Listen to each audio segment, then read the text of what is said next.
저는 지금 68입니다.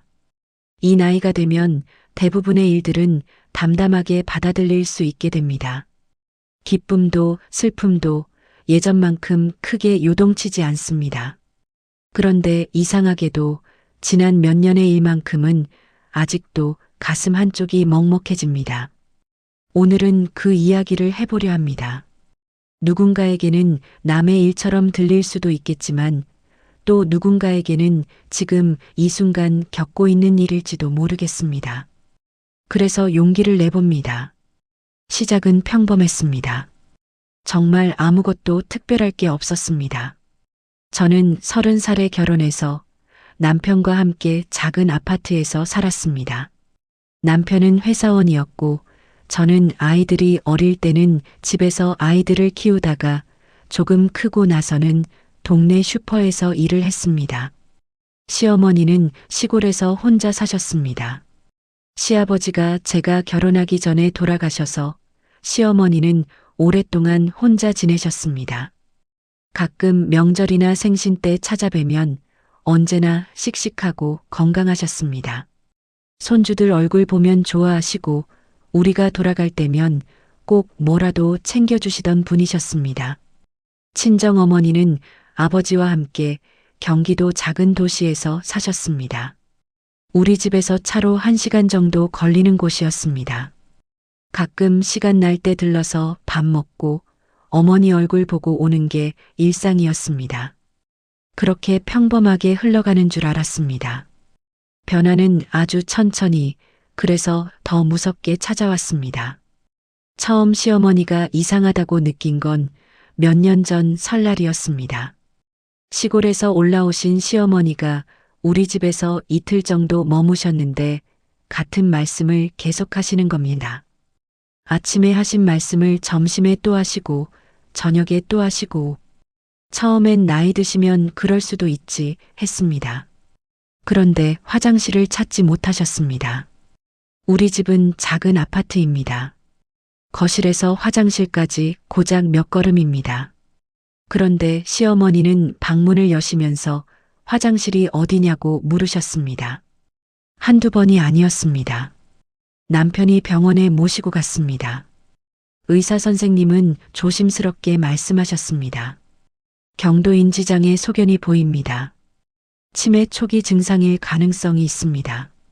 그 말을 듣는 순간 남편의 얼굴이 하얗게 질렸습니다. 저도 마음 한쪽이 철렁했지만 애써 괜찮은 척했습니다. 아직 초기니까 약 먹으면서 잘 관리하면 괜찮을 거야. 남편은 고개를 끄덕였지만 눈빛은 흔들리고 있었습니다. 그때부터 시어머니를 우리 집으로 모셔야 한다는 말이 나왔습니다. 혼자 시골에 두기엔 불안했습니다.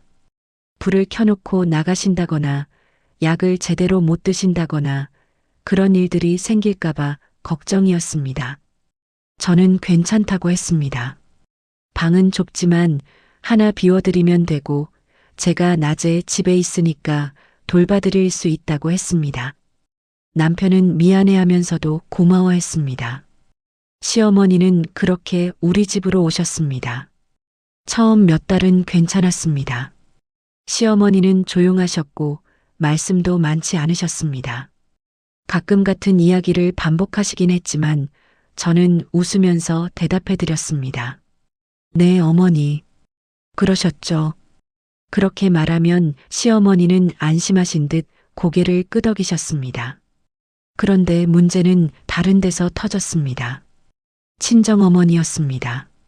어느 날 동생한테 전화가 왔습니다. 언니, 엄마가 좀 이상해. 자꾸 같은 말을 하고 어제 일을 기억 못해.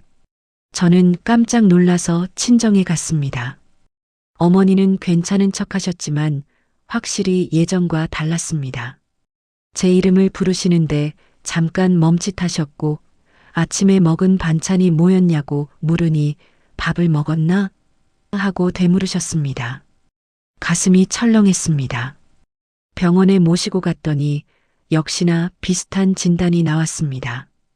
기억력이 많이 떨어진 상태입니다. 경과를 지켜봐야 합니다. 친정아버지는 이미 몇 년 전에 돌아가셨습니다. 어머니는 혼자 사셨습니다. 동생은 직장 때문에 지방에 있었고 가끔 올라오긴 해도 늘 함께 있을 수는 없었습니다. 그래서 제가 결정했습니다. 어머니도 우리 집으로 모셔야겠다고. 남편은 난색을 표했습니다. 여보, 우리 집이 좁은데 어머니 두 분을 다 모시기엔 저도 알았습니다. 방이 두 개뿐인 작은 아파트에서 시어머니와 친정어머니를 동시에 모신다는 게 쉬운 일이 아니라는 걸. 하지만 어쩔 수 없었습니다. 시설에 보낼 수는 없잖아. 제가 말했습니다. 아직 두 분 다 건강하신데 그렇게까지 할 순 없어. 남편은 한숨을 쉬었습니다. 그리고 천천히 고개를 끄덕였습니다. 친정어머니는 그렇게 우리 집에 오셨습니다. 시어머니가 쓰시던 방을 두 분이 함께 쓰시게 했습니다. 처음엔 어색해 하셨지만 나이 든 분들끼리 이야기 상대가 생겨서 괜찮을 거라고 생각했습니다. 저는 그렇게 믿었습니다. 하루하루가 조금 바빠질 뿐 그래도 해볼 만할 거라고. 아침에 일어나면 두 분 아침 차려드리고 약 챙겨드리고 병원 가실 날이면 모시고 가고 저녁에는 저녁 차려드리고 그 정도면 할 수 있을 것 같았습니다. 처음 몇 주는 정말 그랬습니다. 조금 바쁘긴 했지만 못할 정도는 아니었습니다. 두 분은 조용히 방에 계셨고 가끔 거실로 나오셔서 TV를 보셨습니다.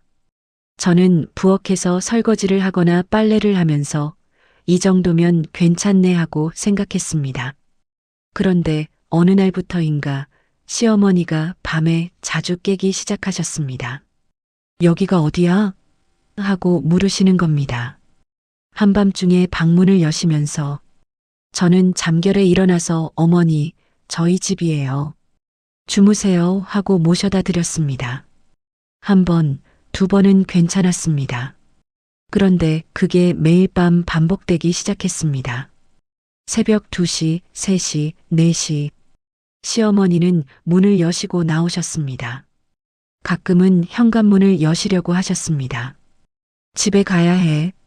그렇게 말씀하시면서 저는 그때마다 일어나서 모셔다 드렸습니다. 어머니, 여기가 집이에요.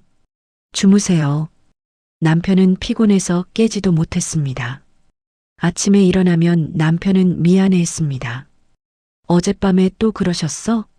저는 웃으면서 괜찮아. 나는 잠이 없어서 하고 넘겼습니다. 그런데 친정 어머니도 변하기 시작하셨습니다. 어느 날 아침 어머니가 부엌으로 오셔서 물으셨습니다. 여기가 어디야? 저는 깜짝 놀랐습니다.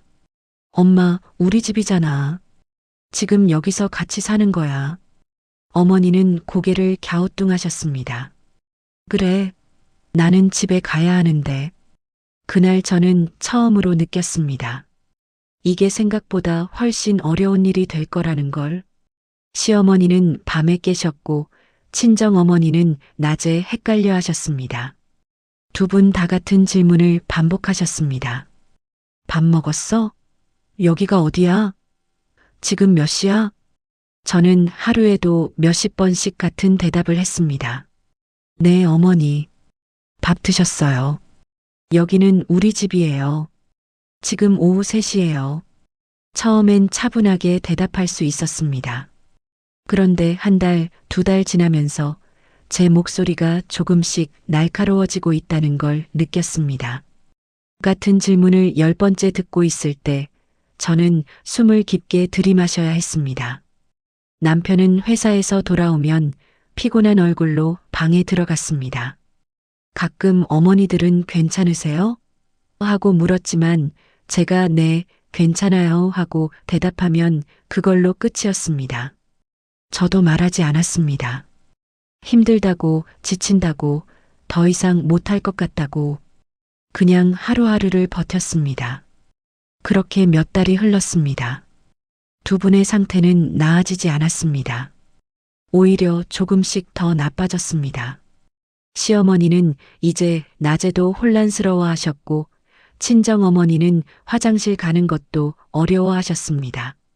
저는 아침에 일어나면 제일 먼저 두 분 방문을 열었습니다. 밤사이 무슨 일이 있었는지 확인하기 위해서였습니다.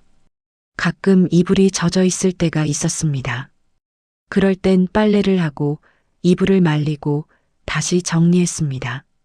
점심을 먹이고 약을 챙기고 화장실에 모셔다 드리고 씻겨드리고 저녁이 되면 또 밥을 차리고 설거지를 하고 두 분을 재우고 그리고 밤이 되면 시어머니가 깨셨습니다. 저는 잠을 제대로 잘 수 없었습니다. 귀를 열어놓고 자야 했습니다. 시어머니가 문을 여시는 소리를 들어야 했으니까요. 그렇게 한 달, 두 달, 세 달. 어느 날 거울을 봤는데 제 얼굴이 낯설었습니다. 눈 밑에 다크서클이 깊게 패여 있었고 얼굴은 헬쑥했습니다. 머리숱도 많이 빠진 것 같았습니다. 그날 저는 처음으로 생각했습니다. 이러다가 내가 먼저 쓰러지는 건 아닐까? 하지만 그 생각을 누구한테도 말하지 않았습니다. 남편한테도, 동생한테도, 친구한테도 그냥 하루를 또 시작했습니다. 아침 6시에 일어나서 두 분 방문을 열고 밥을 하고 약을 챙기고 그렇게 반복되는 날들이었습니다. 그때는 몰랐습니다. 이 집이 나를 시험할 줄은. 돌봄이라는 단어를 처음 들었을 때 저는 그게 뭔지 정확히 몰랐습니다. 아픈 사람을 돌보는 거겠지. 밥 차려드리고 약 챙겨드리고 그 정도겠지. 그렇게 생각했습니다. 그런데 실제로 해보니 돌봄은 그런 게 아니었습니다. 돌봄은 내 시간이 사라지는 일이었습니다. 아침에 눈을 뜨는 순간부터 밤에 잠들 때까지, 아니, 잠들어서도 제 시간이라는 게 없었습니다. 모든 시간이 두 분의 시간이었습니다. 아침 6시. 알람이 울리면 저는 자동으로 몸을 일으켰습니다. 잠이 덜 깬 상태로 부엌에 가서 물을 끓이고 밥을 하고 반찬을 꺼내놓고 그러면 대충 7시쯤 됩니다. 두 분 방문을 조심스럽게 열었습니다. 시어머니는 이미 깨어 계셨습니다. 눈을 뜨고 천장을 바라보고 계셨습니다. 제가 들어가면 고개를 돌리셨습니다. 여기가 어디야? 어머니, 우리 집이에요. 일어나세요. 아침 드셔야죠. 친정어머니는 아직 주무시고 계셨습니다. 저는 어머니 이름을 부르면서 어깨를 살짝 흔들었습니다. 엄마, 일어나세요. 아침 먹어야지.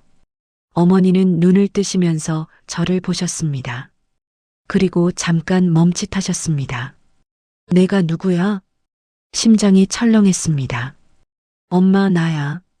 큰딸. 어머니는 천천히 고개를 끄덕이셨습니다. 그래, 큰딸. 하지만 어머니의 눈빛은 여전히 흐릿했습니다. 저를 알아보긴 하시지만 확신이 없으신 것 같았습니다. 두 분을 일으켜서 화장실에 모셔다 드렸습니다. 화장실까지 가는 게 쉽지 않았습니다. 시어머니는 다리에 힘이 없으셔서 제 팔에 의지하셔야 했고 친정어머니는 방향을 잘 못 찾으셨습니다. 한 분씩 모셔다 드리고 나면 제 등에 땀이 났습니다. 식탁에 앉혀드리고 아침밥을 떠드렸습니다. 시어머니는 숟가락을 드시는데 손이 떨리셨고 친정어머니는 반찬을 집으시다가 놓치셨습니다. 저는 두 분 옆에 앉아서 밥을 떠드리고 반찬을 집어드리고 물을 따라드렸습니다. 그러면 8시가 넘었습니다. 아침을 다 드시고 나면 약을 챙겨드렸습니다. 시어머니는 치매약, 혈압약, 소화제, 친정어머니는 치매약, 당뇨약, 관절약, 각각 3알씩, 4알씩 약을 입에 넣어드리고 물을 드셨는지 확인했습니다. 가끔 약을 입안에 머금고 계시다가 뱉으실 때가 있었거든요. 식사가 끝나면 설거지를 했습니다. 그동안 두 분은 거실 소파에 앉아 계셨습니다. TV를 틀어드렸지만 두 분 다 화면을 보시는 건지 아닌지 알 수 없었습니다. 그냥 멍하니 앉아 계셨습니다. 9시쯤 되면 빨래를 했습니다. 이불, 옷, 수건. 매일 빨래가 쌓였습니다. 특히 밤에 이불을 적시는 일이 잦아지면서 빨래는 더 많아졌습니다. 빨래를 돌리고 마당에 널고 그러면 10시가 넘었습니다. 그때쯤 시어머니가 물으셨습니다. 밥 먹었어? 저는 숨을 깊게 들이마셨습니다. 네, 어머니. 조금 전에 드셨어요. 그래, 나 밥 안 먹은 것 같은데. 드셨어요. 김치찌개랑 밥 드셨어요. 시어머니는 고개를 갸우뚱하시다가 다시 TV를 보셨습니다. 11시쯤 되면 친정어머니가 일어나셨습니다. 화장실. 저는 서둘러 어머니를 부축해서 화장실로 모셔다 드렸습니다. 그리고 기다렸습니다. 혹시 넘어지실까봐. 점심 준비는 11시 반에 시작했습니다. 두 분 다 식사량이 많지 않으셨지만 그래도 제대로 드셔야 했습니다. 영양이 부족하면 더 빨리 나빠지실 수 있으니까요. 점심을 차리고 다시 두 분을 식탁에 앉혀드리고 밥을 떠드렸습니다. 그러면 오후 1시, 점심 설거지를 하고 나면 잠깐 앉을 수 있었습니다. 소파에 걸터 앉아서 한숨을 돌렸습니다. 그런데 그게 고작 10분, 20분이었습니다. 시어머니가 또 물으셨습니다. 여기가 어디야? 어머니, 저희 집이에요. 내 집에 가야 하는데. 어머니, 여기가 집이에요. 아니야, 나는 집에 가야 해. 우리 엄마가 기다려. 시어머니의 엄마는 몇십 년 전에 돌아가셨습니다. 하지만 시어머니는 그걸 기억하지 못하셨습니다. 저는 어떻게 대답해야 할지 몰랐습니다. 어머니, 지금은 좀 쉬세요. 나중에 가요. 지금 가야 해. 시어머니의 목소리가 커졌습니다. 그리고 일어나시려고 하셨습니다. 저는 황급히 다가가서 시어머니를 부축했습니다. 어머니, 괜찮아요. 제가 모셔다 드릴게요. 일단 앉으세요. 시어머니는 저를 밀쳤습니다.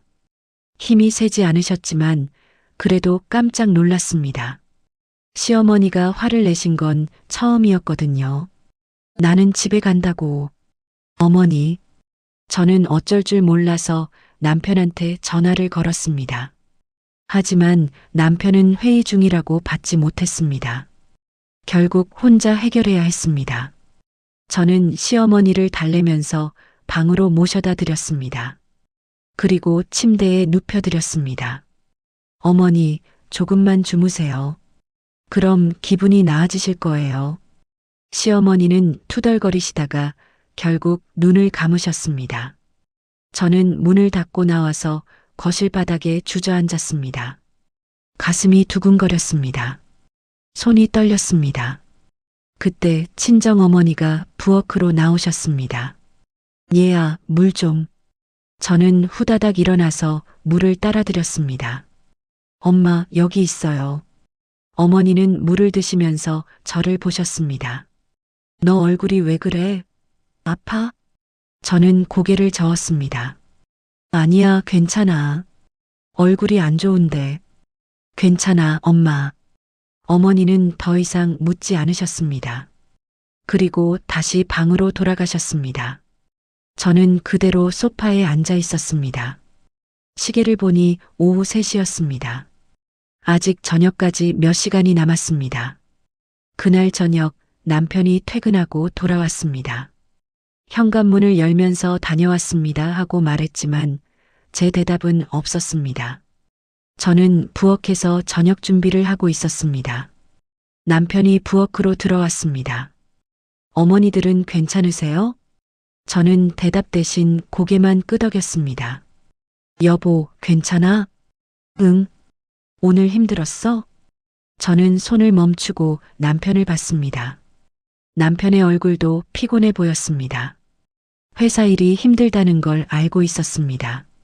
괜찮아. 오늘 저녁은 된장찌개 할게.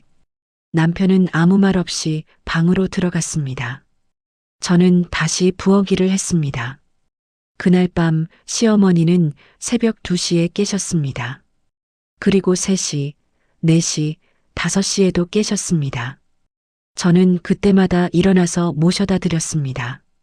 아침이 되었을 때 저는 제대로 잔 것 같지 않았습니다.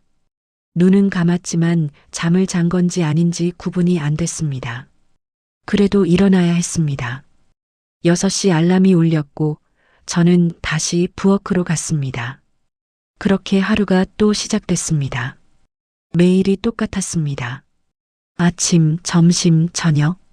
밥 먹이고, 약 챙기고, 화장실 모셔다 드리고, 씻겨드리고, 같은 질문에 같은 대답을 반복하고, 밥 먹었어? 네, 드셨어요. 여기가 어디야? 우리 집이에요. 나 집에 가야 하는데. 여기가 집이에요. 같은 말을 하루에 몇십 번씩 했습니다. 처음엔 부드럽게 대답할 수 있었습니다. 그런데 1달, 2달 지나면서 제 목소리가 변하고 있다는 걸 느꼈습니다. 조금씩 날카로워지고 짜증이 섞이고 지친 목소리가 되어갔습니다. 어느 날은 참다 못해 소리를 질렀습니다. 어머니, 아까도 말씀드렸잖아요. 여기가 집이에요. 우리 집. 시어머니는 놀라서 저를 보셨습니다. 그리고 눈물이 그렁그렁해지셨습니다. 저는 그 순간 정신이 번쩍 들었습니다. 내가 지금 뭐 하는 거지? 시어머니한테 소리를 지르다니. 저는 황급히 시어머니 앞에 앉았습니다. 어머니, 죄송해요. 제가 좀 피곤해서 미안해요. 시어머니는 아무 말씀도 하지 않으셨습니다. 그냥 저를 보셨습니다. 그날 밤 저는 화장실에 앉아서 울었습니다. 소리 내지 않고 조용히. 내가 왜 이러고 있는 걸까? 내가 왜 이렇게 힘든 걸까? 그런데 울면서도 화장실 문 쪽을 계속 신경 썼습니다. 혹시 시어머니나 친정어머니가 깨시면 바로 나가야 하니까요. 그렇게 몇 달이 더 지났습니다. 두 분의 상태는 점점 나빠졌습니다. 시어머니는 이제 제 얼굴도 헷갈려 하셨습니다. 너 누구야? 하고 물으실 때가 있었습니다. 친정어머니는 밤낮이 바뀌셨습니다. 낮에 주무시고 밤에 깨어 계셨습니다. 그래서 저는 밤에도 제대로 잘 수 없었습니다. 남편은 점점 집에서 말이 없어졌습니다. 퇴근하면 방에 들어가서 나오지 않으셨습니다. 가끔 힘들면 말해하고 말씀하셨지만 제가 괜찮아 하고 대답하면 더 이상 묻지 않으셨습니다. 저도 더 이상 말하지 않았습니다. 뭐라고 말해야 할지 몰랐습니다.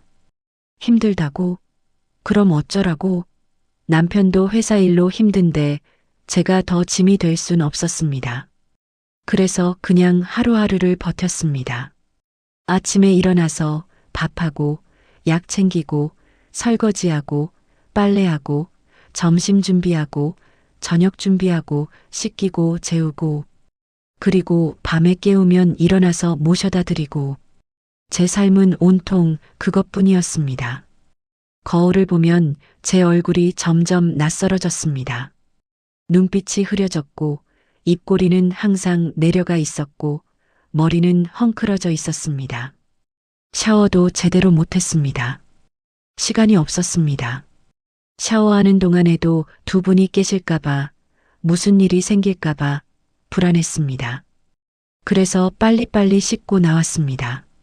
옷도 제대로 못 입었습니다. 그냥 편한 옷만 입었습니다. 어차피 나갈 일도 없었으니까요. 친구들한테서 전화가 오면 받지 못했습니다. 통화할 여유가 없었습니다. 처음엔 바빠서 그래. 나중에 할게 하고 문자를 보냈지만 점점 그것도 안 하게 됐습니다. 친구들은 점점 연락을 안 했습니다. 저도 괜찮았습니다. 어차피 만날 시간도 없었고 만나서 뭐라고 말해야 할지도 몰랐으니까요. 어느 날 동생이 전화를 했습니다. 언니, 엄마 어때? 내가 이번 주말에 갈게. 저는 대답했습니다. 응, 괜찮아. 그런데 이번 주말은 안 돼. 다음에 와. 왜? 무슨 일 있어? 아니, 그냥 좀 바빠서. 동생은 잠깐 침묵하다가 말했습니다. 언니 힘들면 말해. 나도 도와줄 수 있어. 저는 웃으면서 대답했습니다. 괜찮아. 나 안 힘들어. 걱정하지 마. 전화를 끊고 나서 저는 한참을 그대로 앉아 있었습니다. 나 안 힘들어? 거짓말이었습니다. 저는 너무 힘들었습니다. 하지만 그 말을 누구한테도 할 수 없었습니다. 그날 밤 저는 침대에 누워서 천장을 봤습니다. 남편은 이미 잠들어 있었습니다. 규칙적인 숨소리가 들렸습니다. 저는 눈을 감았습니다. 그런데 잠이 오지 않았습니다. 머릿속에서 온갖 생각이 맴돌았습니다. 내일도 똑같은 하루겠지. 아침에 일어나서 밥하고 약 챙기고 설거지하고 그렇게 하루가 지나가겠지. 그러다 문득 생각했습니다. 나는 지금 뭘 하고 있는 걸까? 나는 누구지? 며느리? 딸? 아내? 그런 역할만 있고 나라는 사람은 없는 것 같았습니다. 나는 점점 사라지고 있었습니다. 어느 날 아침이었습니다.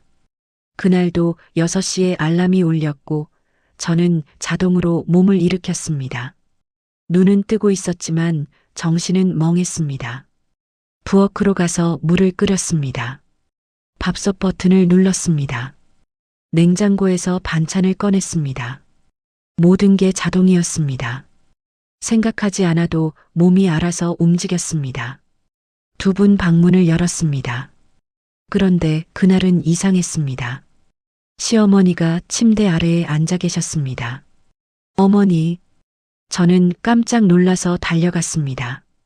시어머니는 맨발로 바닥에 앉아서 멍하니 벽을 보고 계셨습니다.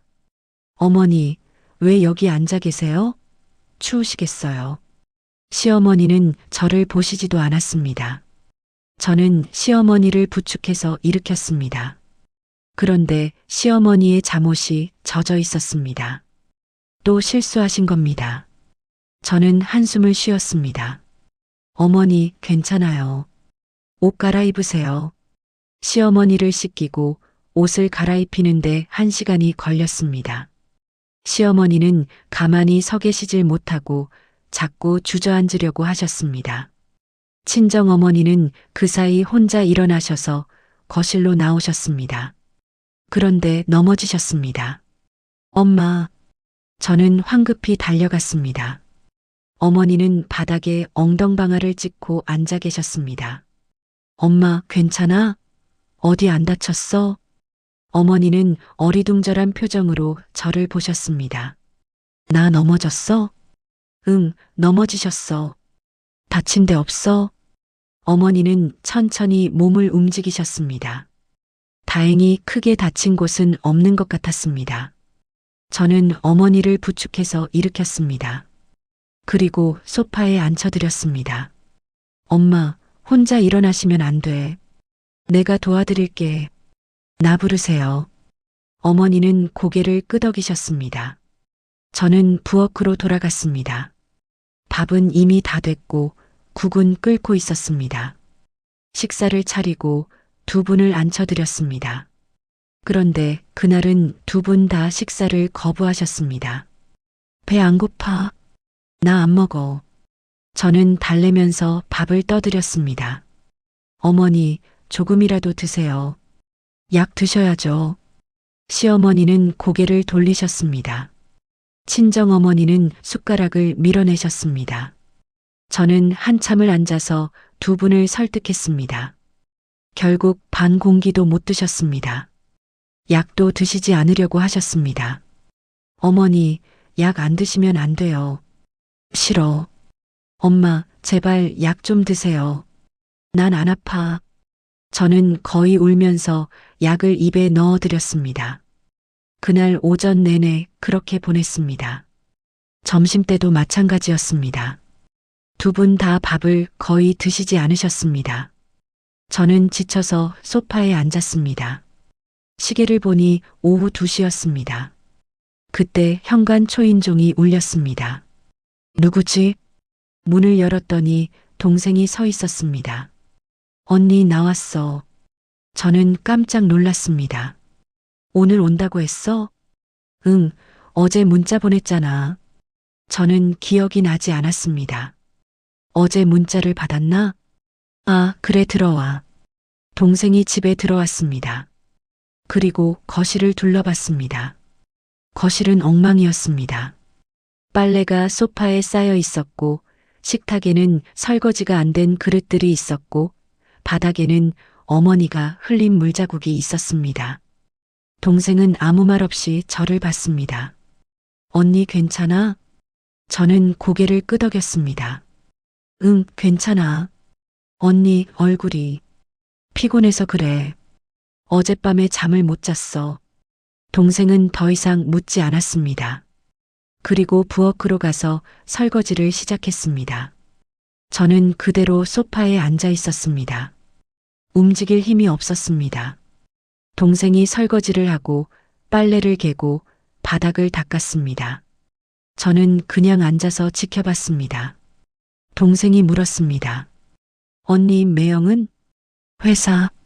집에는 언제 와? 저녁 때. 매일 이렇게 지내? 저는 대답하지 않았습니다. 동생이 제 옆에 앉았습니다. 언니, 이러다 언니가 쓰러져. 도움을 받아야 해. 무슨 도움? 요양보호사라도 쓰든지 아니면 주간보호센터라도. 저는 고개를 저었습니다. 돈이 많이 들어. 그래도 언니가 이렇게 지낼 순 없잖아. 나 괜찮아. 안 괜찮아 보여. 저는 동생을 봤습니다. 동생의 눈에 걱정이 가득했습니다. 나 정말 괜찮아. 걱정하지 마. 동생은 한숨을 쉬었습니다. 그날 동생은 저녁까지 있다가 갔습니다. 가면서 말했습니다. 언니, 언제든지 힘들면 말해. 내가 올게. 저는 고개를 끄덕였습니다. 동생이 떠나고 나서 저는 문을 닫고 그대로 현관 바닥에 주저앉았습니다. 갑자기 눈물이 쏟아졌습니다. 소리 없이 조용히. 왜 우는지도 몰랐습니다. 그냥 눈물이 났습니다. 그렇게 한참을 울었습니다. 그날 밤 시어머니는 또 깨셨습니다. 새벽 1시, 2시, 3시. 저는 그때마다 일어났습니다. 새벽 4시쯤 저는 더 이상 일어날 수 없었습니다. 시어머니가 문을 여는 소리가 들렸지만 몸이 움직이지 않았습니다. 그냥 누워 있었습니다. 눈을 감고 시어머니가 거실을 돌아다니는 소리가 들렸습니다. 저는 알았습니다. 일어나야 한다는 걸. 하지만 일어날 수 없었습니다. 몸이 납덩이처럼 무거웠습니다. 그렇게 1시간쯤 지났을까요? 남편이 일어났습니다. 여보, 저는 대답하지 않았습니다. 남편이 거실로 나갔습니다. 어머니, 왜 안 주무세요? 시어머니의 목소리가 들렸습니다. 집에 가야 해. 어머니, 여기가 집이에요. 주무세요. 남편이 시어머니를 방으로 모셔다 드렸습니다. 그리고 저희 방으로 들어왔습니다. 여보, 괜찮아? 저는 눈을 뜨지 않았습니다. 여보, 저는 천천히 눈을 떴습니다. 응? 왜 안 일어났어? 몸이 안 움직여져. 남편은 잠깐 저를 보다가 말했습니다. 피곤해서 그래. 좀 더 자. 저는 다시 눈을 감았습니다. 남편은 회사 준비를 하고 나갔습니다. 저는 그대로 누워 있었습니다. 일어나야 한다는 걸 알았습니다. 2분 아침 준비해야 하고, 약 챙겨야 하고, 빨래해야 하고, 하지만 일어날 수 없었습니다. 1시간, 2시간이 지났습니다. 시어머니가 방문을 여셨습니다. 밥 줘. 저는 눈을 떴습니다. 천장이 보였습니다. 밥 줘. 시어머니의 목소리가 더 커졌습니다. 저는 천천히 몸을 일으켰습니다. 머리가 어지러웠습니다. 다리에 힘이 없었습니다. 그래도 일어났습니다. 부엌으로 갔습니다. 밥을 했습니다. 그날 저는 처음으로 생각했습니다. 그만두고 싶다고, 이 모든 걸 그만두고 싶다고, 어디론가 도망가고 싶다고. 하지만 어디로 갈 수 있을까요? 저는 갈 곳이 없었습니다. 그래서 그냥 하루를 또 시작했습니다. 그렇게 한 달쯤 더 지났을까요? 저는 하루하루를 그냥 버티고 있었습니다. 아침에 눈을 뜨면 오늘도 하루만 버티자 하고 다짐했습니다. 그리고 밤이 되면 내일은 조금 나아지겠지 하고 생각했습니다. 하지만 나아지지 않았습니다. 어느 화요일 오후였습니다. 저는 두 분을 낮잠 재우고 잠깐 마트에 가려고 현관문을 나섰습니다. 그런데 복도에서 옆집 아주머니를 만났습니다. 어머, 며느리. 저는 고개를 숙여 인사했습니다. 안녕하세요. 아주머니는 저를 보더니 잠깐 멈칫하셨습니다. 며느리, 얼굴이 많이 안 좋은데 어디 아파? 저는 괜찮다고 손사래를 쳤습니다. 아니에요. 그냥 좀 피곤해서요. 요즘 두 어르신 모시느라 힘들지? 저는 놀랐습니다. 아주머니가 어떻게 아셨을까요? 아, 그게 네. 아주머니는 조심스럽게 물으셨습니다. 혹시 집에 도움받는 분 계세요? 요양보호사나? 저는 고개를 저었습니다. 아니요, 제가 하고 있어요. 혼자? 네. 아주머니는 한숨을 쉬셨습니다.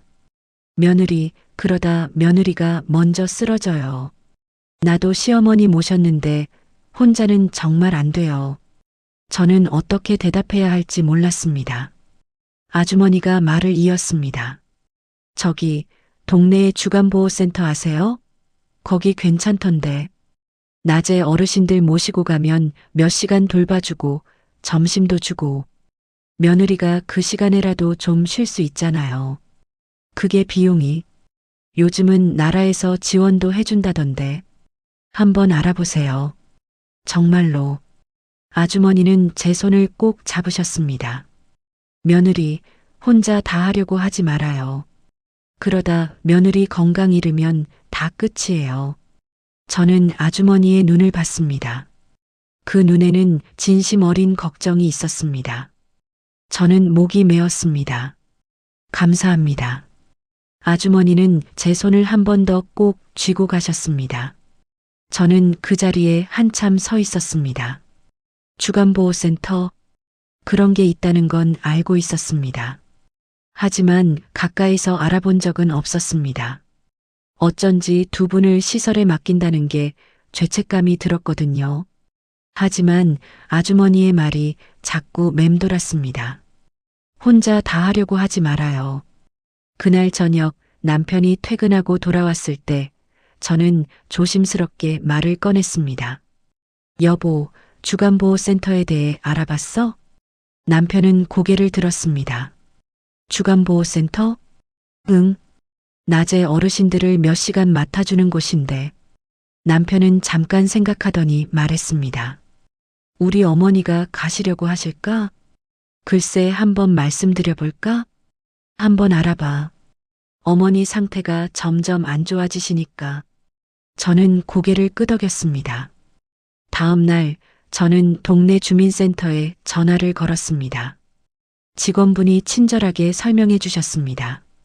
장기요양 등급을 받으면 정부 지원을 받을 수 있고 주간보호센터 이용료도 일부 지원된다고 했습니다. 일단 등급 판정을 받으셔야 해요. 신청하시면 담당자가 집에 나가서 어르신 상태를 평가해요. 저는 신청 방법을 물어보고 바로 신청했습니다. 2주일 후 담당자가 집에 오셨습니다. 젊은 여자분이었습니다. 명함을 건네시면서 밝게 웃으셨습니다. 안녕하세요. 장기요양 등급 판정 나왔습니다. 저는 두 분을 거실로 모셔다 드렸습니다. 담당자는 시어머니와 친정어머니께 여러 질문을 하셨습니다. 어르신, 오늘이 무슨 요일인지 아세요? 시어머니는 대답하지 못하셨습니다. 지금 계신 곳이 어딘지 아세요? 친정어머니는 우리 집이라고 대답하셨습니다. 담당자는 계속 질문을 하고 체크리스트에 표시하셨습니다. 1시간쯤 지나고 나서 담당자가 말씀하셨습니다. 두 분 다 장기요양 등급을 받으실 수 있을 것 같아요. 정확한 등급은 나중에 통보드리겠지만 주간보호센터 이용은 가능하실 거예요. 저는 안도의 한숨을 쉬었습니다. 주변에 괜찮은 센터 몇 군데 소개해 드릴게요. 한번 방문해 보시고 결정하세요. 담당자는 주간보호센터 리스트를 주셨습니다. 저는 그날 오후에 바로 센터 한 곳에 전화를 걸었습니다. 네, 어르신 두 분 다 이용 가능하세요. 한번 방문하셔서 둘러보세요. 다음 날 저는 두 분을 모시고 센터에 갔습니다. 센터는 생각보다 깨끗하고 밝았습니다. 넓은 공간에 어르신들이 앉아서 TV를 보거나 간단한 활동을 하고 계셨습니다. 센터장님이 나와서 안내해 주셨습니다. 어르신들 오전 9시에 오시면 오후 4시까지 계시다가 가시면 돼요. 점심도 여기서 드시고 간단한 프로그램도 하고요. 프로그램이요? 네, 노래 부르기도 하고 간단한 체조도 하고 어르신들 좋아하세요. 저는 시설을 둘러봤습니다. 깨끗했고 직원분들도 친절해 보였습니다. 한번 체험해 보실래요? 일주일 무료로 이용하실 수 있어요. 저는 고개를 끄덕였습니다. 그렇게 다음 주부터 두 분은 주간보호센터에 다니기 시작하셨습니다. 처음엔 두 분 다 낯설어 하셨습니다. 특히 시어머니는 가기 싫다고 하셨습니다. 나 안 가. 여기 있을래. 어머니, 거기 가시면 친구들도 만나시고 맛있는 것도 드시고 좋아요. 싫어. 저는 한참을 달래서 센터로 모셔다 드렸습니다. 그런데 며칠 지나니까 두 분 다 센터 가는 걸 괜찮아 하셨습니다. 거부하시지 않으셨습니다. 그리고 저는 처음으로 낮 시간을 가질 수 있었습니다. 아침 9시에 두 분을 센터에 모셔다 드리고 오후 4시에 데리러 갈 때까지 고작 몇 시간이었지만 그 시간이 얼마나 소중한지 몰랐습니다. 처음 혼자 남았을 때 저는 어떻게 해야 할지 몰랐습니다. 빈집에 혼자 앉아 있으니 이상했습니다. 아무 소리도 들리지 않았습니다. 시어머니가 밥 먹었어? 하고 물으시는 소리도 친정어머니가 화장실하고 부르시는 소리도 없었습니다. 그냥 조용했습니다. 저는 소파에 앉아서 한참을 멍하니 있었습니다. 그리고 문득 깨달았습니다. 아, 이게 쉬는 거구나. 저는 그동안 쉬는 게 뭔지 잊고 살았습니다. 그날 저는 아무것도 하지 않았습니다. 그냥 소파에 앉아서 창밖을 봤습니다. 햇살이 들어왔습니다. 따뜻했습니다. 오랜만에 여유를 느꼈습니다. 그렇게 몇 주가 지났습니다. 두 분이 센터에 계시는 동안 저는 조금씩 제 시간을 되찾았습니다. 샤워도 천천히 했습니다. 머리도 말리고 로션도 바르고 빨래도 여유 있게 했습니다. 하나하나 개면서 생각할 수 있었습니다. 점심도 혼자 천천히 먹었습니다. 그리고 가끔은 산책도 나갔습니다. 아파트 단지를 한 바퀴 돌았습니다. 바람이 불었습니다. 시원했습니다. 하늘이 파랬습니다. 저는 그제야 봄이 왔다는 걸 알았습니다. 한 달쯤 지났을 때 센터 선생님이 말씀하셨습니다. 어머니들 요즘 많이 좋아지셨어요. 다른 어르신들이랑 이야기도 하시고 웃으시기도 하고. 저는 놀랐습니다. 정말요? 네, 처음엔 적응하시느라 힘들어 하셨는데 이젠 센터 오시는 거 좋아하세요. 저는 기뻤습니다. 집에 돌아와서 두 분께 물어봤습니다. 어머니, 오늘 센터에서 뭐 하셨어요? 시어머니는 웃으셨습니다. 노래 불렀어. 노래요? 응, 옛날 노래. 좋았어.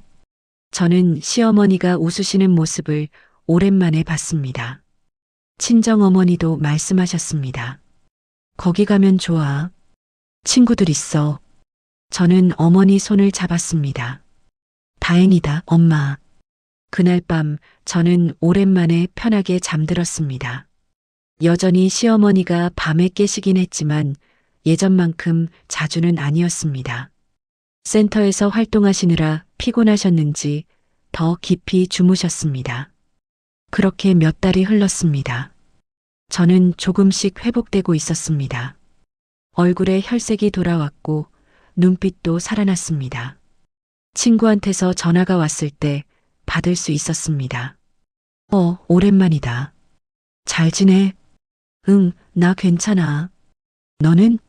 나도 잘 지내. 이번 주에 시간 되면 커피 한 잔 할래? 예전 같으면 거절했을 겁니다. 시간이 없다고, 바쁘다고. 하지만 그날은 대답했습니다. 좋아, 화요일 어때? 좋아. 화요일 오전 저는 두 분을 센터에 모셔다 드리고 오랜만에 친구를 만났습니다. 카페에 앉아서 커피를 마시는데 이상했습니다. 내가 지금 밖에 나와 있다는 게, 친구랑 이야기하고 있다는 게. 친구는 물었습니다. 요즘 어떻게 지내? 저는 잠깐 생각했습니다. 그동안의 일을 이야기해야 할까? 얼마나 힘들었는지, 얼마나 지쳤는지. 하지만 그 대신 이렇게 대답했습니다. 요즘 좀 나아졌어. 친구는 웃었습니다. 다행이다. 우리는 그렇게 1시간쯤 이야기했습니다. 특별한 이야기는 아니었습니다. 그냥 일상 이야기, 사는 이야기. 하지만 그게 좋았습니다. 집에 돌아오는 길에 저는 생각했습니다. 아, 나도 살아있구나. 나도 사람이구나. 그 사람의 말이 오래 남았습니다. 며느리, 혼자 다 하려고 하지 말아요. 옆집 아주머니의 그 말 한마디가 제 인생을 바꿨습니다. 센터를 다니기 시작한 지 6달쯤 지났을 때였습니다. 저는 어느 날 문득 깨달았습니다. 두 분을 바라보는 제 시선이 변했다는 걸. 예전엔 두 분을 볼 때마다 해야 할 일만 보였습니다. 밥 먹여야지. 약 챙겨야지. 화장실 모셔다 드려야지. 씻겨야지. 두 분은 제게 할 일 목록이었습니다. 그런데 이제는 달랐습니다. 어느 날 오후 센터에서 두 분을 데리고 오는데 시어머니가 창밖을 보시면서 말씀하셨습니다. 꽃이 예쁘네.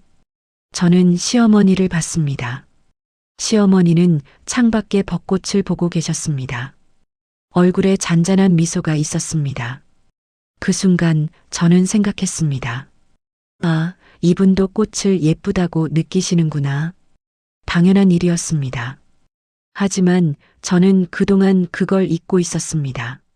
시어머니도 친정어머니도 그냥 한 사람이라는 걸. 기억이 흐릿해지고 몸이 불편해졌을 뿐이지 여전히 감정이 있고 생각이 있고 마음이 있는 사람이라는 걸.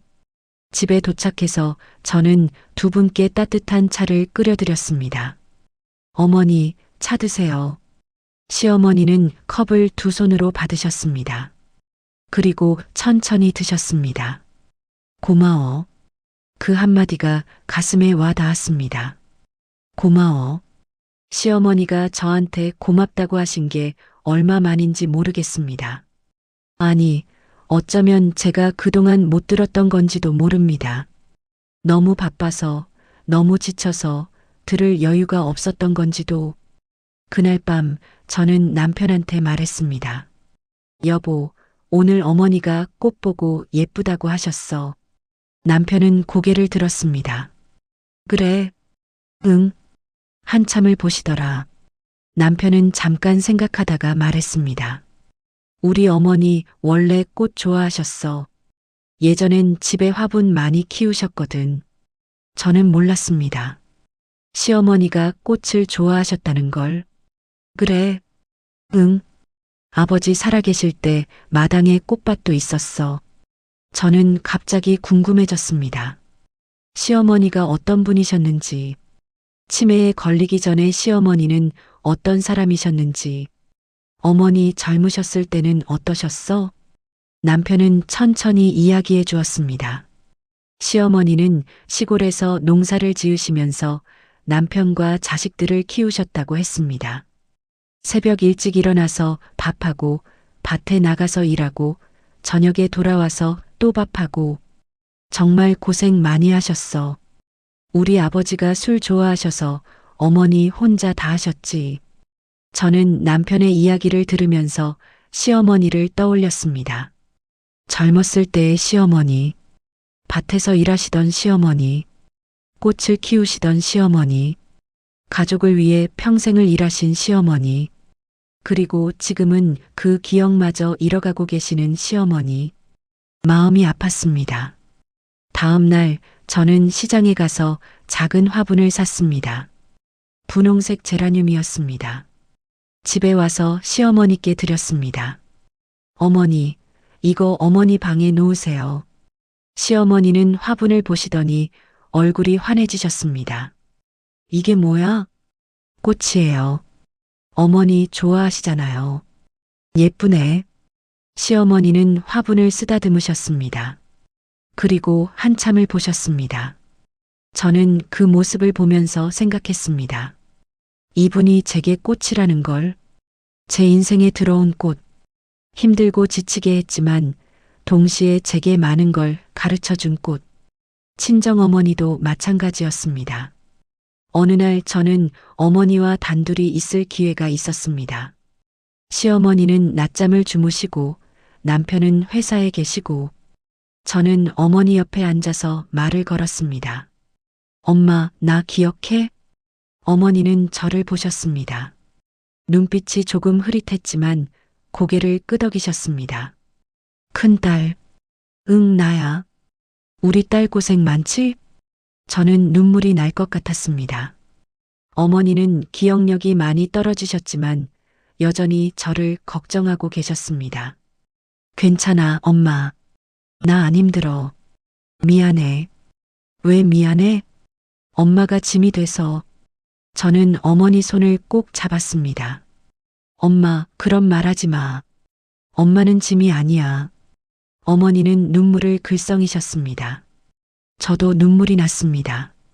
엄마, 나 어렸을 때 기억나? 내가 아팠을 때 엄마가 밤새 간호해 주셨잖아. 어머니는 천천히 고개를 끄덕이셨습니다. 이제 내가 엄마 돌볼 차례야. 당연한 거야. 고마워. 아니야, 내가 고마워. 엄마가 나를 낳아주시고 키워주시고 여기까지 오게 해주셔서. 우리는 한참을 손을 잡고 있었습니다. 그날 저는 깨달았습니다. 돌봄은 의무가 아니었습니다. 아니, 의무이기도 했지만 그것만은 아니었습니다. 돌봄은 사랑이었습니다. 불완전하고 서툴고 때로는 힘들고 지치는 사랑이었지만 그래도 사랑이었습니다. 저는 두 분을 사랑했습니다. 그걸 인정하고 나니 모든 게 달라 보였습니다. 아침에 일어나서 두 분 방문을 열 때 이제는 해야 할 일이 아니라 하고 싶은 일이 되었습니다. 완전히는 아니었습니다. 여전히 힘들 때가 있었고 짜증날 때도 있었고 지칠 때도 있었습니다. 하지만 그 안에 사랑이 있다는 걸 알게 되었습니다. 몇 달 후 시어머니의 상태가 조금 더 나빠지셨습니다. 이제는 제 얼굴을 거의 알아보지 못하셨습니다. 너 누구야? 하고 물으실 때가 많아졌습니다. 처음엔 마음이 아팠습니다. 하지만 이젠 괜찮았습니다. 네, 아드님 부인이에요. 그래. 시어머니는 고개를 갸우뚱하시다가도 제가 밥을 떠드리면 드셨고 제가 손을 잡으면 가만히 계셨습니다. 어쩌면 기억은 없어도 마음은 알고 계시는지도 모른다고 생각했습니다. 이 사람이 나를 돌봐주는 사람이라는 걸, 이 사람이 나를 사랑하는 사람이라는 걸. 친정어머니도 점점 말씀이 줄어드셨습니다. 하지만 가끔 제 손을 꼭 잡으실 때가 있었습니다. 아무 말 없이 그냥 손을 잡고 계셨습니다. 저는 어머니 손을 잡고 앉아 있었습니다. 그 시간이 소중했습니다. 어느 날 밤 남편이 물었습니다. 여보, 후회하지 않아? 뭘? 어머니들 모시기로 한 거. 저는 잠깐 생각했습니다. 후회하냐고? 힘들었습니다. 정말 힘들었습니다. 무너질 것 같았고, 도망가고 싶었고, 포기하고 싶었습니다. 하지만 후회하냐고 물으면, 아니, 후회 안 해. 정말? 응. 힘들긴 했지만, 그래도 잘한 것 같아. 남편은 제 손을 잡았습니다. 고마워. 괜찮아. 당신 어머니잖아. 그리고 우리 엄마잖아. 남편은 고개를 끄덕였습니다. 그날 밤 저는 생각했습니다. 사랑과 의무의 경계는 어디일까? 어디까지가 사랑이고 어디부터가 의무일까? 그런데 알고 보니 그 경계는 없었습니다. 사랑도 의무가 될 수 있고 의무도 사랑이 될 수 있었습니다. 중요한 건 그 안에 마음이 있느냐 없느냐였습니다. 저는 처음엔 의무감으로 시작했을지도 모릅니다. 며느리니까 딸이니까 해야 한다고 생각했을지도. 하지만 지금은 달랐습니다. 이제는 사랑으로 하고 있었습니다. 불완전하고 서툰 사랑이지만 그래도 사랑이었습니다. 사랑이 아니었다면 여기까지 올 수 없었습니다. 지금은 2년이 지났습니다. 두 분을 모신 지 벌써 2년이 넘었습니다. 시어머니는 여전히 센터에 다니고 계십니다. 상태는 더 나빠지셨지만 그래도 센터에 가시는 걸 좋아하십니다. 친정어머니도 마찬가지입니다. 이제는 말씀을 거의 하지 못하시지만 제 손을 잡으실 때 조금 힘을 주십니다. 저는 여전히 매일 아침 일어나서 두 분을 돌봅니다. 하지만 이젠 혼자가 아닙니다. 센터 선생님들이 계시고 요양보호사님이 일주일에 2번 오시고 남편도 주말에는 함께 돌봐줍니다. 그리고 무엇보다 저 자신을 돌보는 법을 배웠습니다. 지난 2년을 돌아보면 참 많은 일이 있었습니다. 무너졌다가 다시 일어서고 또 무너졌다가 다시 일어서고 그 과정에서 많은 걸 잃었습니다. 제 시간, 제 여유, 제 건강. 하지만 동시에 많은 걸 얻었습니다. 인내심, 이해심, 그리고 사랑. 어느 날 동생이 전화해서 물었습니다. 언니, 지금도 힘들어? 저는 웃으면서 대답했습니다. 힘들지. 근데 괜찮아. 괜찮다니? 응, 이젠 감당할 수 있어. 혼자가 아니니까. 동생은 잠깐 침묵하다가 말했습니다. 언니 정말 대단해. 저는 고개를 저었습니다. 비록 동생은 보지 못했지만 대단한 게 아니야. 그냥 할 수 있는 만큼 하는 거지. 그래도 쉬운 일은 아니잖아. 쉬운 일은 아니지. 우리는 잠깐 침묵했습니다. 그리고 동생이 말했습니다. 언니 고마워. 엄마 돌봐줘서. 저는 목이 맸습니다. 뭘? 당연한 거야. 그래도 고마워. 전화를 끊고 나서 저는 창밖을 봤습니다. 해가 지고 있었습니다. 붉은 노을이 아름다웠습니다. 문득 생각했습니다. 내가 왜 이 이야기를 하려고 하는 걸까? 누군가에게 자랑하려는 걸까? 아니면 동정받고 싶은 걸까? 아니었습니다. 저는 그냥 같은 상황에 있는 누군가에게 말하고 싶었습니다. 당신은 혼자가 아니라고. 당신이 느끼는 감정, 그 모든 게 정상이라고. 힘들다고 느끼는 게 잘못이 아니라고. 지치고 짜증나고 때로는 도망가고 싶고 그런 감정을 느끼는 게 당신 잘못이 아니라고. 돌봄은 정말 힘든 일입니다. 아무리 사랑하는 사람이라도 돌보는 건 쉽지 않습니다. 24시간 긴장하고 자기 시간 없이 살고 자기 자신을 잃어가는 것 같은 그 느낌. 그건 진짜입니다. 하지만 동시에 말하고 싶습니다. 혼자 버티지 않아도 된다고. 도움을 요청하는 게 나약함이 아니라고.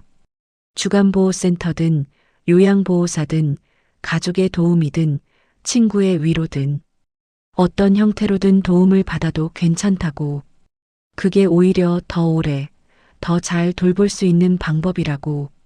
저는 처음엔 몰랐습니다.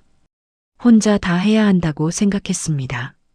도움을 요청하는 게 제 무능함을 인정하는 것 같았습니다. 하지만 틀렸습니다. 도움을 요청하는 건 용기였습니다. 그리고 그 용기가 저를 살렸습니다. 어느 날 센터 선생님이 말씀하셨습니다. 며느리님, 요즘 얼굴이 많이 좋아지셨어요. 저는 웃었습니다. 그래요? 네, 처음 오셨을 때랑 완전히 달라 보여요. 그때는 정말 걱정했었거든요. 그때 제가 많이 힘들었나 봐요. 네, 보기만 해도 알 수 있었어요. 선생님은 제 손을 잡으셨습니다. 지금도 쉽지 않으시죠? 네, 쉽진 않아요. 그래도 많이 나아지셨어요. 정말 대단하세요. 저는 고개를 저었습니다. 대단한 건 아니에요. 그냥 주변의 도움을 많이 받았어요. 그것도 능력이에요. 도움을 받는 것도. 선생님의 말이 가슴에 와 닿았습니다. 도움을 받는 것도 능력이라니. 맞는 말이었습니다. 저는 도움을 받는 법을 배웠습니다. 그리고 그게 제 인생을 바꿨습니다. 지금도 매일이 완벽하지는 않습니다. 여전히 힘든 날이 있고, 지치는 날이 있고, 울고 싶은 날이 있습니다. 시어머니가 밤에 깨시는 날도 있고, 친정어머니가 밥을 거부하시는 날도 있습니다. 그럴 때마다 저는 숨을 깊게 들이마십니다. 그리고 생각합니다. 오늘 하루만 버티자. 내일은 또 다른 날이니까. 그렇게 하루하루를 살아갑니다. 어제보다 조금 나은 오늘을 만들려고 노력하면서 몇 달 전 옛날 친구를 만났습니다. 오랜만에 만난 친구는 너 많이 달라졌다. 뭐가? 눈빛? 표정? 뭔가 어른스러워졌어. 저는 웃었습니다. 나이 먹어서 그런가 봐. 아니야, 그게 아니라 뭔가 단단해진 느낌? 단단해졌다. 맞는 말일지도 모르겠습니다. 저는 지난 2년 동안 많이 단단해졌습니다. 부서지고 깨지고 무너졌지만 그때마다 다시 일어섰습니다. 그리고 그 과정에서 더 단단해졌습니다. 완벽하지는 않습니다. 여전히 약한 부분이 많습니다. 하지만 이젠 그것도 괜찮다고 생각합니다. 사람은 원래 불완전하니까요. 중요한 건 그 불완전함을 인정하고 그 안에서 최선을 다하는 거니까요. 오늘 아침 저는 두 분을 센터에 모셔다 드렸습니다. 돌아오는 길에 공원을 지나는데 벤치에 앉아 계신 할머니 한 분이 보였습니다. 옆에는 딸로 보이는 분이 앉아 계셨습니다. 딸은 할머니 손을 잡고 뭔가 이야기하고 있었습니다. 할머니는 고개를 끄덕이고 계셨습니다. 저는 그 모습을 보면서 생각했습니다. 저 딸도 지금 힘들까? 저처럼 매일 버티고 있을까? 그렇다면 말해주고 싶었습니다. 당신은 잘하고 있다고. 힘들어도 괜찮다고. 혼자가 아니라고.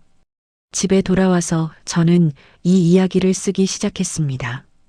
제 이야기를, 지난 2년의 이야기를, 무너졌다가 다시 일어선 이야기를, 누군가에게 이 이야기가 닿기를 바라면서 같은 상황에 있는 누군가에게, 지금 힘들어하고 있는 누군가에게, 혼자 버티고 있는 누군가에게 이 이야기가 작은 위로가 되기를 바랍니다. 당신은 혼자가 아닙니다. 당신이 느끼는 모든 감정이 정상입니다. 힘들다고, 지친다고, 도망가고 싶다고 느끼는 게 당신 잘못이 아닙니다. 돌봄은 사랑이지만 동시에 정말 힘든 일입니다. 그리고 그 힘듦을 인정하는 게 중요합니다. 혼자 다 하려고 하지 마세요. 도움을 요청하세요. 그게 나약함이 아닙니다. 그게 용기입니다. 그리고 그 용기가 당신을 살릴 겁니다. 저처럼 지금 이 순간에도 어디선가 누군가는 사랑하는 사람을 돌보고 있을 겁니다. 밤새 깨서 모셔다 드리고 아침에 일어나서 밥하고 약 챙기고 지치고 힘들고 때로는 무너지면서도 그래도 하루를 또 시작하는 그 누군가에게 이 이야기가 닿기를 바랍니다. 당신은 혼자가 아닙니다. 저도 같은 길을 걷고 있습니다. 수많은 사람들이 같은 길을 걷고 있습니다. 우리는 함께입니다. 오늘도 저는 아침에 일어나서 두 분 방문을 열 겁니다. 어머니, 아침이에요. 그리고 하루를 시작할 겁니다. 어제와 비슷한 하지만 조금 다른 하루를, 힘들지만 그래도 의미 있는 하루를, 사랑으로 채워지는 하루를, 그게 제 인생입니다. 완벽하지 않지만 그래도 아름다운 인생, 후회 없는 인생. 이 이야기를 듣고 계신 당신도 지금 이 순간 최선을 다하고 있다는 걸 잊지 마세요. 당신은 충분히 잘하고 있습니다. 정말로. 그리고 기억하세요. 결국 남는 건 사람입니다. 우리가 돌본 그 사람, 그리고 우리를 돌봐준 사람들, 그 사람들과의 관계, 그 사람들과의 시간, 그게 결국 남습니다. 돈도 명예도 성공도 아닌 사람이 남습니다. 그리고 그 사람들과 함께한 시간이 남습니다. 저는 두 분과 함께한 이 시간을 잊지 않을 겁니다. 힘들었지만 그래도 소중한 시간을, 사랑을 배운 시간을, 저 자신을 발견한 시간을, 그리고 인생의 진짜 의미를 깨달은 시간을, 지금도 어디선가 돌봄의 길을 걷고 있는 당신에게 이 이야기가 작은 빛이 되기를 바랍니다. 어두운 밤을 밝히는 작은 촛불처럼 당신은 혼자가 아닙니다. 우리는 함께 걷고 있습니다. 이 길을, 사랑의 길을, 그리고 그 끝에는 희망이 있을 겁니다. 분명히.